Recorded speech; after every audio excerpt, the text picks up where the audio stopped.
But let's get into a heart posture of worship.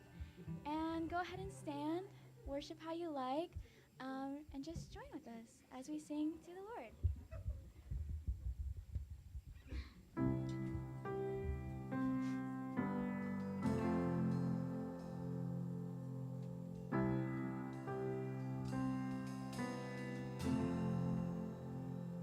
When all creation suddenly articulates with a thousand tongues to lift one voice, and from note to sound and east to west, we hear Christ be magnified.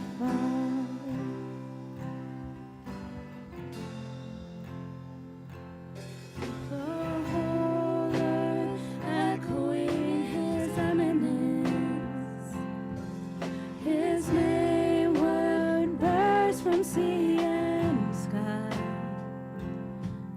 from rivers to the mountain tops, we'd hear Christ be magnified.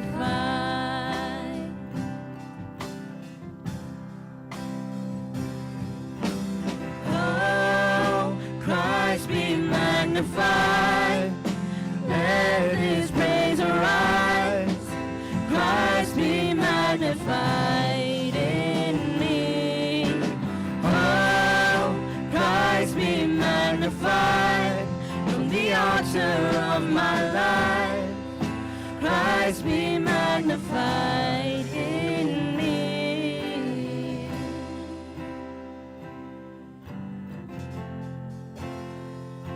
When every creature finds its inmost melody, and every human heart its native cry, oh, then in one enraptured hymn of praise we'll sing Christ be magnified, magnified. Oh, Christ be magnified, let His praise arise. Christ be magnified in me. And Christ be magnified from the altar of my life. Christ be magnified in me.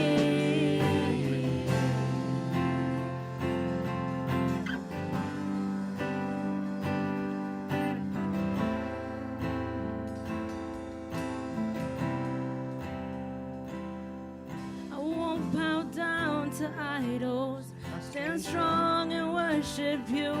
And if it puts me in the fire, I'll rejoice 'cause you're there too.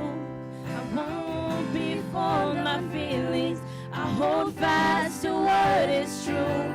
If the cross brings transformation, I'll be crucified with you.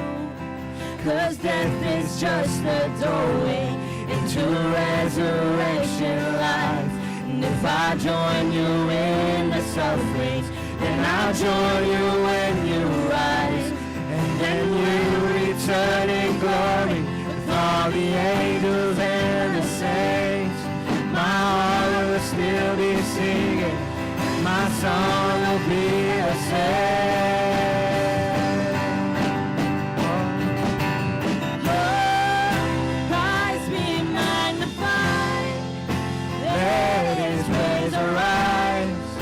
Christ be magnified in me. And oh, Christ be magnified from the altar of my life.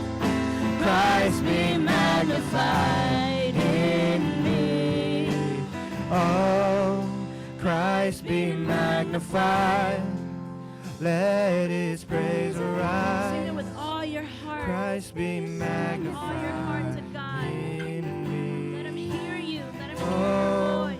Christ be magnified from the altar of my life.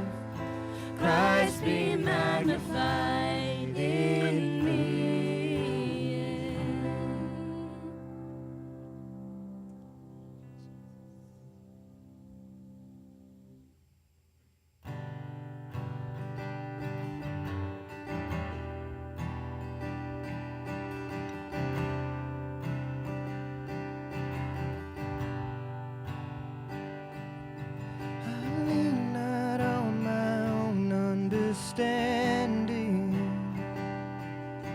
My life is in the hands of the maker of heaven. I lean not on my own understanding. My life is in the hands of the maker of heaven. I give it all to you, God, trusting that you'll make something beautiful out of me. I give it all to you, God, trusting that you'll make something beautiful out of me.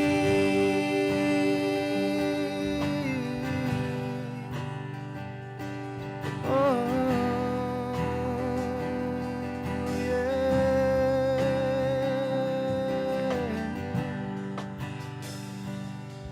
I lean not on my own understanding.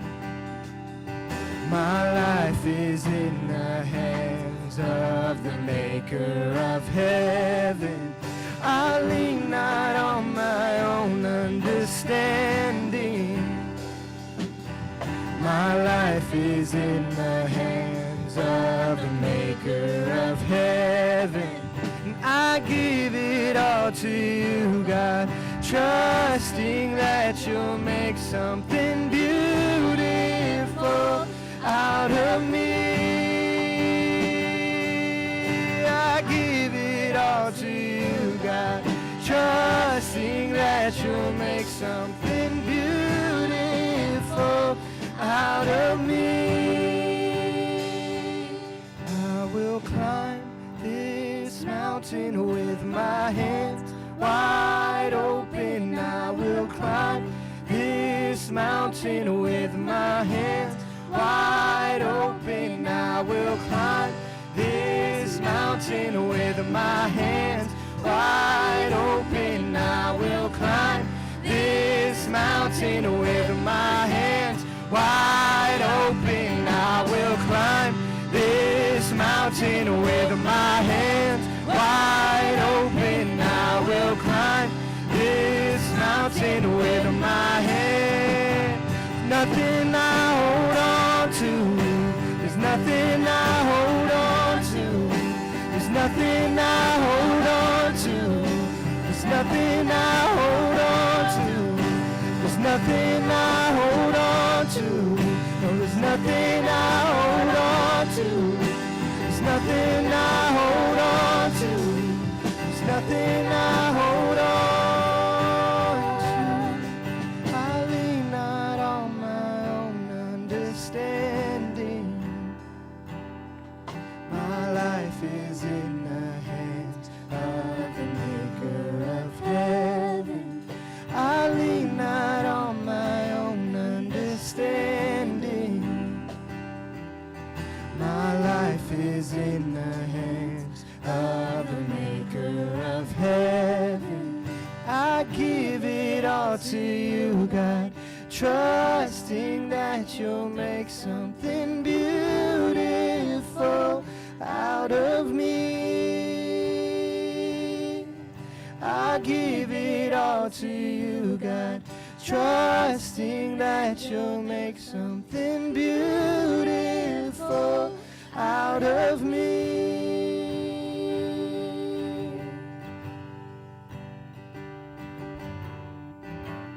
Father, I pray for today.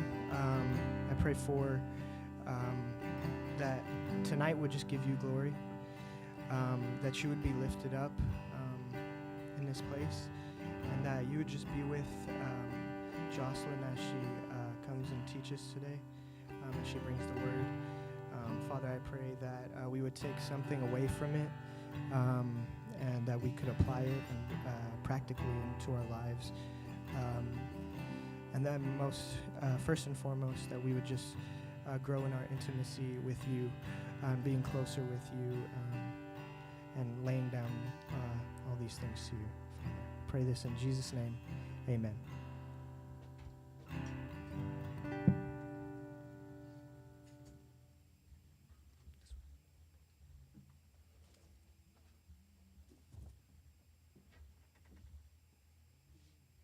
Thank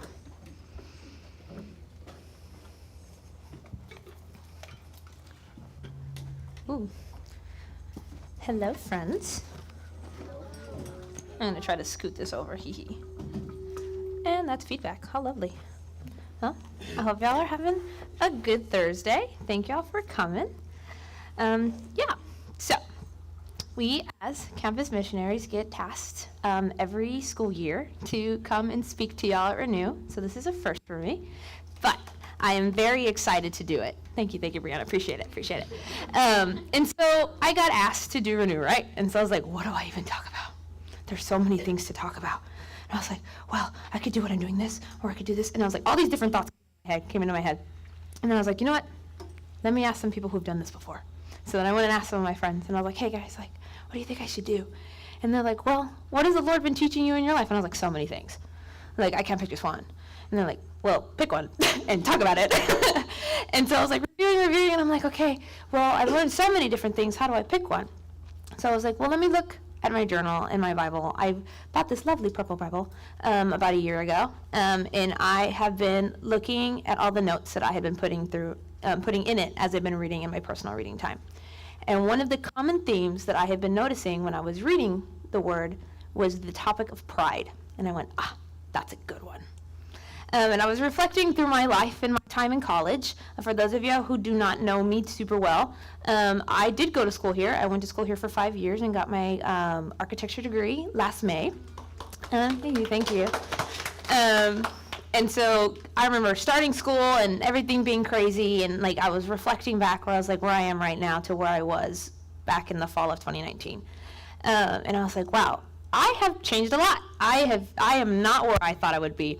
If you told Jocelyn, 18-year-old Jocelyn, that she'd be here speaking in Renew, she would have laughed at you like you were crazy. You'd be like, you want me to go speak in front of all those people? That's not me. But I've been able to grow in so many ways, and I was reflecting, and one of the biggest things and the biggest changes that I got to see was like how I had to learn to put myself not first all the time, because I had such a great pride in my schoolwork, in all the things I was doing. I moved to a city. I moved 5 hours from my hometown. I was one of my only siblings, not the only sibling, but one of the only siblings to move to another city without anyone that she really knew. My older sister did it because she's the oldest, but my other siblings followed her to UT Austin, and I went to Houston. And so I had to learn so many things about how to do schoolwork and all these different things. For those of y'all who are freshmen, y'all probably learned that college is not high school. It is not the same. You are not the same person than you were when you started college. And it will continue to happen all the way into your senior year. And some of the specific things I really wanted to note was I started freshman year really excited, but because I had a large pride, halfway into freshman year and most of sophomore year, I was on a pretty sad low. My freshman year, I had a really awful roommate. She was not the greatest to me. I had a crazy workload major. For those in design, y'all understand. Had a crazy workload major. I moved home, so I was really homesick, and I dealt with that for a really long time. I was sad for what I had left behind. I was very successful in high school, and I had to start all over again. I had to make friends again and all the wonderful things of moving to a new city. I was uncertain for what I had lying ahead of me. I was like, my major is crazy, and I have to do this for 5 years. That's insane. And so I was very nervous for all that was ahead of me. But one of the biggest things I noticed was I had stopped reading my Bible. I stopped praying consistently, and I was no longer seeking advice from the Lord in a lot that I was doing. And that is a connection I made very much on why my freshman year and undergrad years, or lower part of my undergrad years, were so sad, because I was very prideful in the things that I was doing. I was seeking myself first and all the changes that I had to make, and I wasn't seeking the Lord.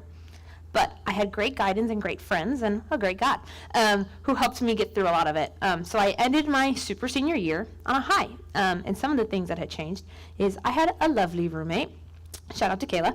I made great friends. I still had a crazy workload major, but I learned how to manage it, how to have great rest, how to have time with my friends, and to not have pride in that. I had a new perspective. I was no longer just thinking about me. I got to learn how to grow closer in my relationship with Christ. I was able to, once again, go back and read my Bible. I was seeking the Lord in prayer. and I was doing all these other wonderful things. I got to get engaged in a great Christian community. Shout out BSM. And it was great because they always pointed me back to Christ. And one of the biggest things I did before is I wasn't having that. I wasn't searching for advice from people that would do that. And so the biggest thing, like I mentioned, that had changed is where my priorities were and what I was searching for. And once again, the biggest obstacle that I had to really overcome was my pride, because I never saw myself as prideful.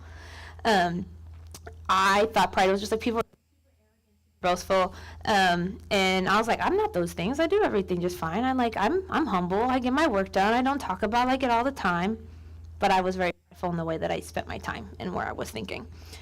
So today we're going to be looking at that. So we're going to be in Proverbs chapter 15. We're going to start in verse 3, and then we're going to read all the way through chapter 16, verse 9. I'll wait for y'all to get there. Cool.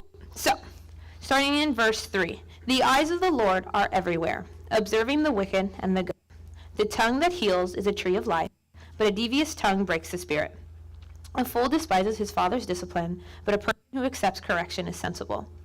The house of the righteous has great wealth, but trouble accompanies the income of the wicked. The lips of the wise broadcast knowledge, but not so the heart of fools. The sacrifice of the wicked is detestable to the Lord, but the prayer of the upright is his delight. The Lord detests the ways of the wicked, but he loves the one who pursues righteousness. Discipline is harsh for the one who leaves the path. The one who hates correction will die. Sheol and Abaddon lie open before the Lord. How much more human hearts? A mocker doesn't love one who corrects him. He will not consult the wise. A joyful heart makes a face cheerful, but a sad heart produces a broken spirit. A discerning mind seeks knowledge, but the mouth of fools feeds on foolishness. All the days of the oppressed are miserable, but a cheerful heart has a continual feast. Better a little with the fear of the Lord than great treasure with turmoil. Better a meal of vegetables where there is love than a fattened ox with hatred. A hot-tempered person stirs up conflict, but one slow to anger calms strife. A slacker's way is like a thorny hedge, but the path of the upright is a highway. A wise son brings joy to his father, but a foolish man despises his mother. Foolishness brings joy to one without sense, but a person with understanding walks a straight path. Plans fail when there is no counsel, but with many advisers they succeed. A person takes joy in giving an answer and a timely word. How good that is. For the prudent, the path of life leads upward, so that he may avoid going down to Sheol. The Lord tears apart the house of the proud, but he protects the widow's territory. The Lord detests the plans of the one who is evil, but pleasant words are pure. The one who profits dishonestly troubles his household, but the one who hates bribes will live. The mind of the righteous person thinks before answering, but the mouth of the wicked blurts out evil things. The Lord is far from the wicked, but he hears the prayers of the righteous. Bright eyes cheer the heart. Good news strengthens the bones. One who listens to life-changing rebukes will be at home among the wise. Anyone who ignores discipline despises himself, but whoever listens to correction acquires good sense. The fear of the Lord is what wisdom teaches, and humility comes before honor. The reflections of the heart belong to mankind, but the answer of the tongue is from the Lord. All a person's ways seem right to him, but the Lord weighs motives. Commit your activities to the Lord, and your plans will be established. The Lord has prepared everything for his purpose, even the wicked for the day of disaster. Everyone with a proud heart is detestable to the Lord. Be assured he will not go unpunished. Iniquity is atoned for by loyalty and faithfulness, and one turns from evil by the fear of the Lord.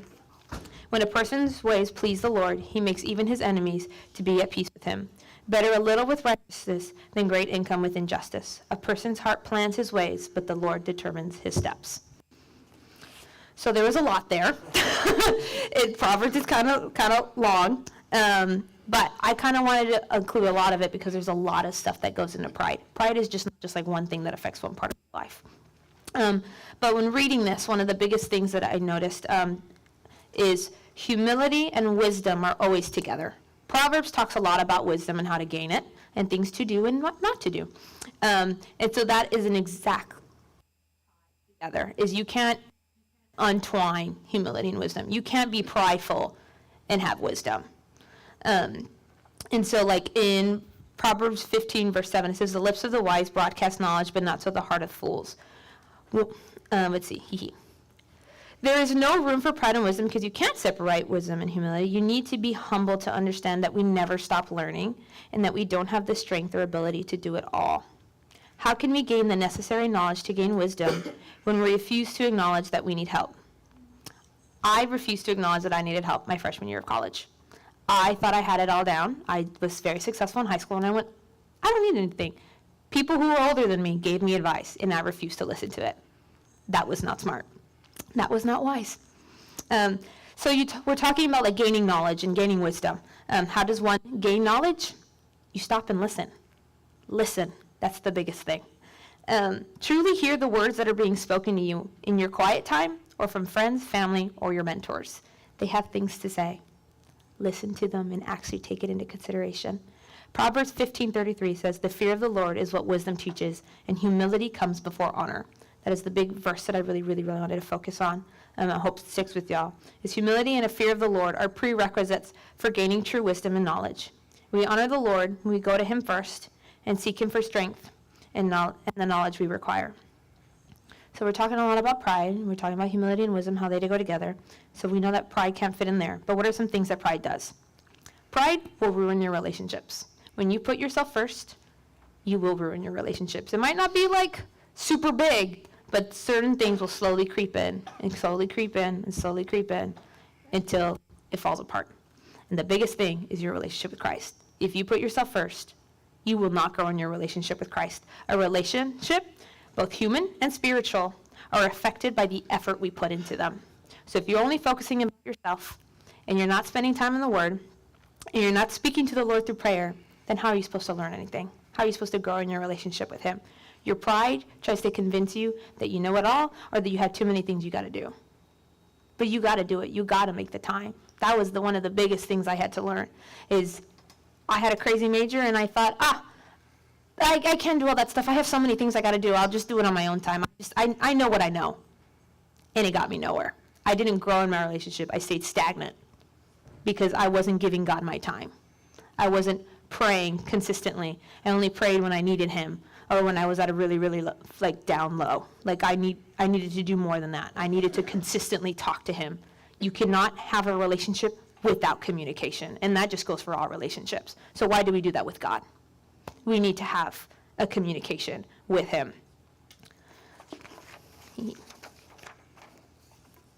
So one of the biggest things also was I grew up in church, so I sometimes struggled rereading Bible stories. And my pride told me I already knew what was going on in the stories. I reread them, and growing up in church, you don't realize everything that they childrenify for you. You're like, oh my God, they did what? That's crazy. And so I got to learn a lot of things that I didn't know was going on in the Bible. But one of the fun things about even as an adult, until you're 75, until you're old, until you die, you're going to continue reading the Bible, and you're going to continue learning new things. You're never going to know it all, and your pride is going to try to convince you of that. But there's always something to be learned. You just have to seek it out. Are you seeking it out? Is that something you're looking for, or are you just doing it just 'cause? Proverbs 15:21 says, "Foolishness brings joy to one without sense, but a person with understanding walks a straight path." So don't let the temporary happiness or joy convince you that you know it all. You don't. You might get a question right once or twice, and that's really cool. I'm glad for you. But there's so much more to be learned. And it will always be that way. We are always learning. We are not perfect people. One of the other things is don't be afraid to be wrong. Are you so afraid of being wrong that you're willing to miss out on knowledge and the wisdom that others can give you? The Lord does not get angry with you when you don't have all the answers. He doesn't expect you to have all the answers. He wants you to come to him with your questions. And that was one of the things I really struggled with as well, was being willing to be wrong, especially in a social setting. Like when I was at Bible study, I was like, I'm not going to say anything unless somebody else answers that question. Or like I'll have a really good question that I'm like, I don't want to bring in front of everyone because what if it's a dumb question and they all laugh at me? Don't be afraid to ask questions. That's where growth happens. Some people might have the exact same question and you just don't know it. It might help them grow as well. Proverbs 15:12 says, "A mocker doesn't love one who corrects him. He will not consult the wise." Consult the wise. There's people who are more spiritually mature than you are, just have more life experience than you do. Consult them. One of the things that pride also does is happens both in the public, in front of others, and in your private time.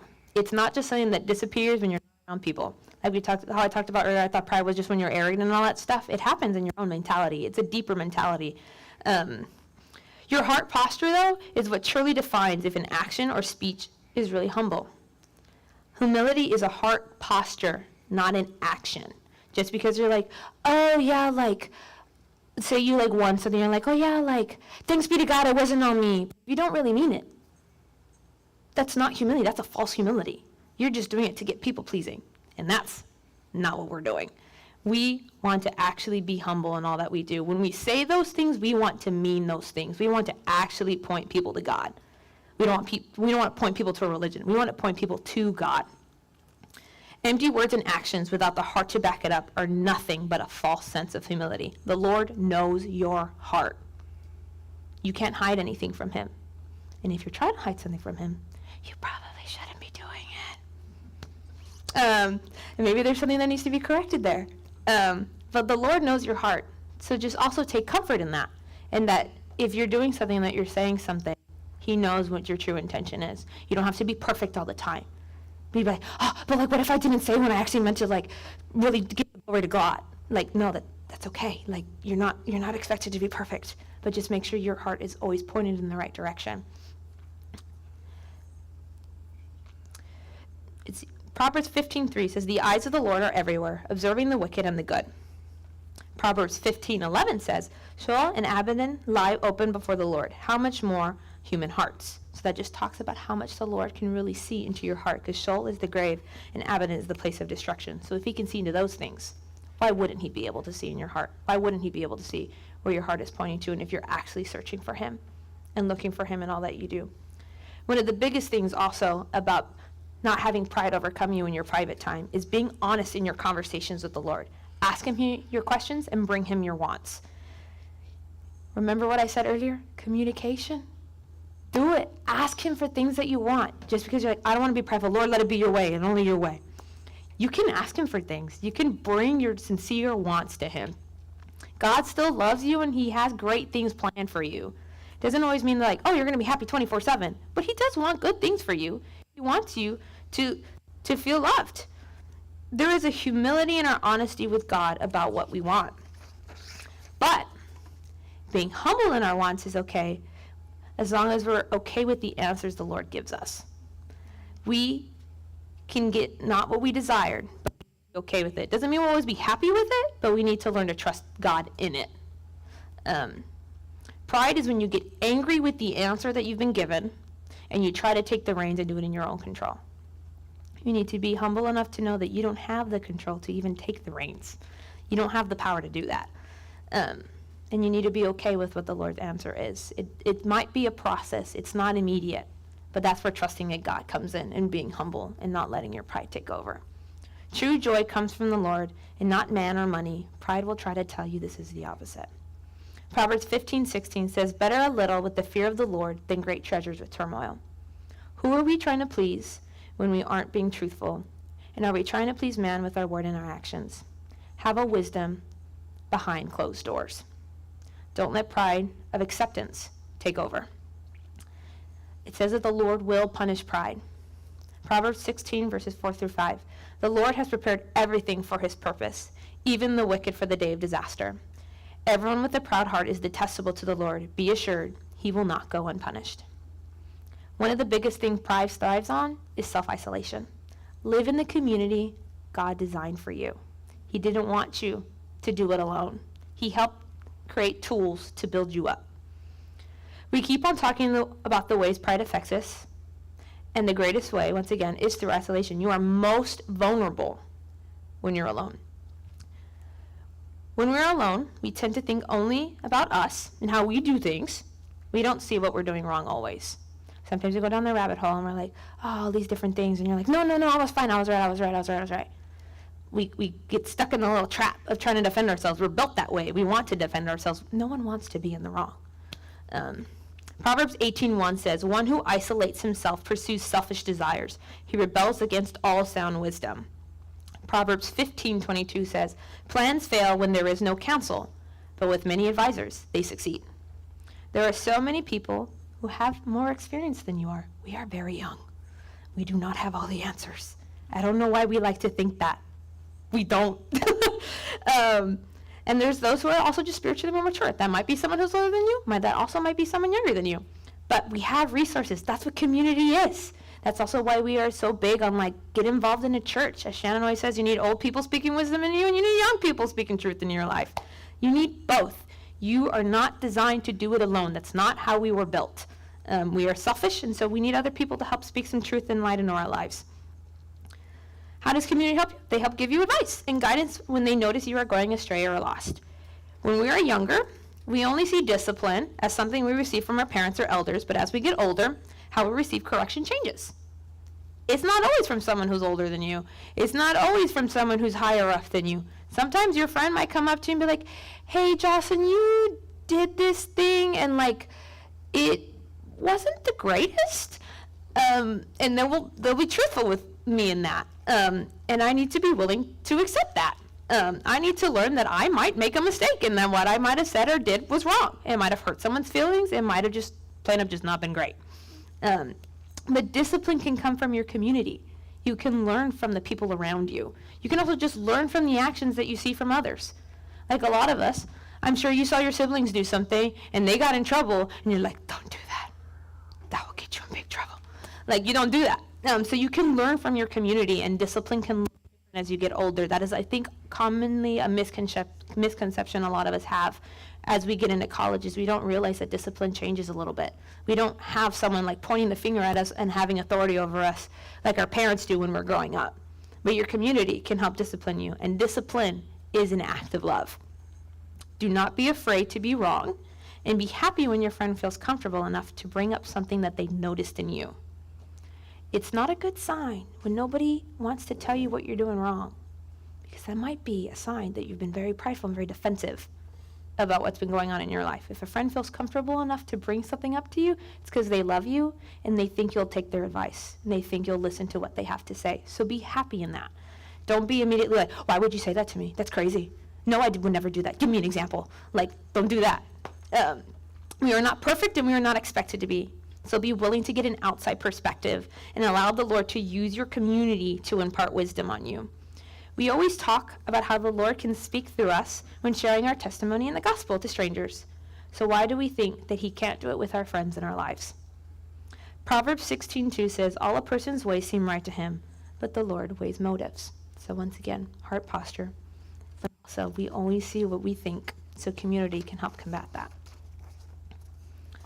Stop and really listen, once again, to what that person is telling you. Don't be so defensive. Don't immediately be like, well, this is why I did this, and not pay attention to what they're saying. They're saying it with love. So pay attention. Stop and really listen and reflect. Don't just immediately respond. It's okay to be awkward silence, which I know is kind of awkward for our generation because no one wants to just sit there in silence. But sometimes it's okay to do that, to just sit there and reflect and just say, I just need some reflecting time. Just let me figure it out, because you don't want to act on your emotions. Also, taking advice from someone else does not mean that they think they are better than you. It just means that they love you. Knowledge can also sometimes come from people with less experience, and you don't immediately need to close yourself off because your pride doesn't like accepting that. I've struggled with that, and I still struggle with that. Sometimes people bring things up to me. I'm like, what do you know? If you've only been in life for 16 years. What do you know? But they have stuff to share. They have good points to make. Don't let your pride be like, I have more life experience than them. What do they know? Or I've been a Christian longer than they do. What do they know? Don't let their pride convince you of that. Because no matter how long you've been a Christian, how old you are, or where you're at, wisdom can be imparted. And remember, there is a great wisdom in listening. Proverbs 10:17 says, the one who follows instruction is on the path to life, but the one who rejects correction goes astray. Do not reject correction and do not go astray. I did that, and it sucked. And it's really hard to get back on the path. So it's so much easier, I'm telling you, when you take in what people are trying to tell you and you actually listen and reflect on it. So we talked a lot about pride and to be humble, but I also want y'all to remember that humility is not a lack of confidence. You can still be confident. Being prideful and confident are not one and the same. We are not told to never be happy or never enjoy about what we've done, what we've been given, or what we've accomplished. Remember, it's all in the heart of what you're doing. Proverbs 16:1 says, the reflections of the heart belong to mankind, but the answer of the tongue is from the Lord. He has got the power. He has the authority. He is good, and he is God. He has given you things. He's opened doors for you. Accept those and gladly take them. Don't deny those, because once again, you want to have a false sense of humility. The Lord still loves you, and we have a confidence in the Lord. We know who he is. We know he's powerful, and we know he loves us. So don't let anything convince you of otherwise. You can still enjoy the things that you've got. You don't have to be falsely humble to do those things, because the Lord can give you things to use for his kingdom. I know we always talk about, we're like, oh, like how hard it is for rich people to get into heaven. But the Lord can give good people, like good Christians, good followers of Christ, money to like fund missions and do all these other things, so that way his word and his love can be spread to others. It doesn't have to just be one way. He gives us the strength and ability to do all things that we do. He opens doors for us. He just needs to keep getting the glory for it. Proverbs 16:3 says, commit your activities to the Lord, and your plans will be established. Doesn't mean our plans will always go our way, but that there will always be a good plan for us, because he does love us. One of the fun things I had wrote in here is we are not to neglect the gifts and opportunities the Lord has given us to display a false sense of humility. Don't be so blind to be like, this is super weird. I don't know how the heck this door opened for me. But you know what, like, I gotta trust God. Nah, I don't need it. Don't do that to have a false sense of humility. Like, the Lord will open doors for you. He will do things for you.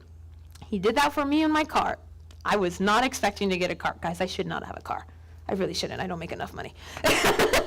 But he closed doors for me, and then he opened doors for me.